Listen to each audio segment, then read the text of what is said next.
الصوف إلى النسيج. لدينا 6 مرحلات نمر بها وخلالها نصنع نسيجاً.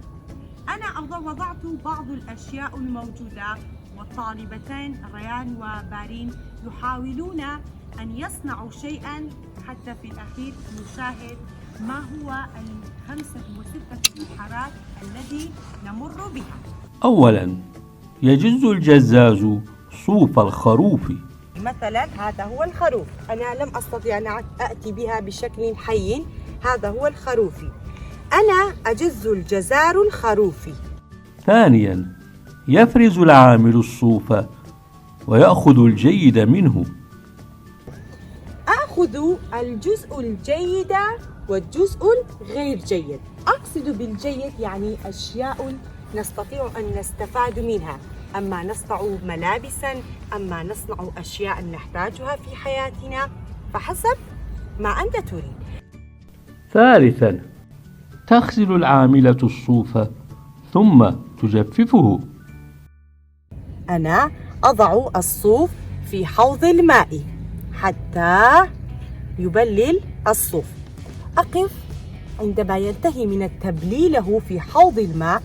آخذ الصوف من الماء وأضعه في مكان، أما يكون درجة الحرارة كثيرة، أما يوجد منشفة كي هو يتجفف. رابعاً، يمشط العامل الصوف.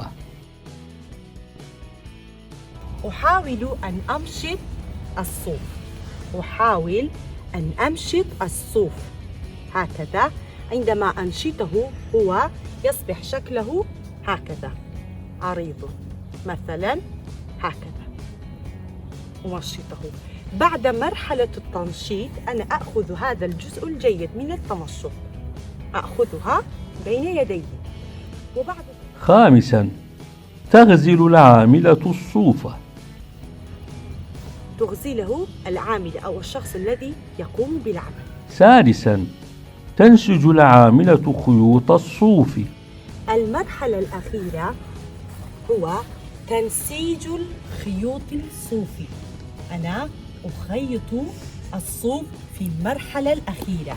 مثلا كما شاهدنا، أعطيناها طالبتي ريان، حاولت أن تصنع شيئا من الصوف. طبعا هذا وهذا هو نفس الشيء.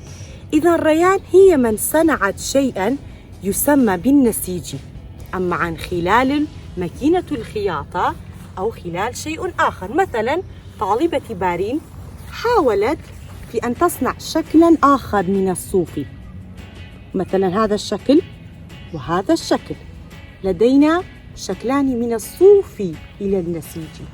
هكذا نحن نتعلم إنه الصوف نستطيع أن نصنع بها أشياء وأنواعا من الأشياء الموجودة في حياتنا اليومية والضرورية.